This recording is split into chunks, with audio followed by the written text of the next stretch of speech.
It was by no means a surprise attack. African Union forces had been planning their offensive on the port city of Kismayo for months. But militants from Al-Shabaab were confident they could hold their own against the troops. Soldiers came by sea, on land, and by air to put an end to the group's activities from the city. Troops held a post on the outskirts of the city. A gun battle ensued well into the night, and at midnight, Al-Shabaab fighters were given the orders to run and abandon their positions.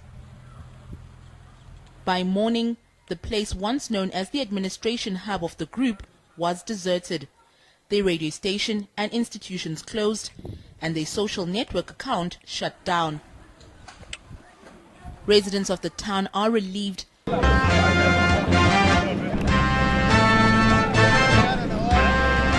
have actually deserted Kismayo, they have actually deserted the area. So therefore, we never had any challenges. We actually entered the town without any resistance at all.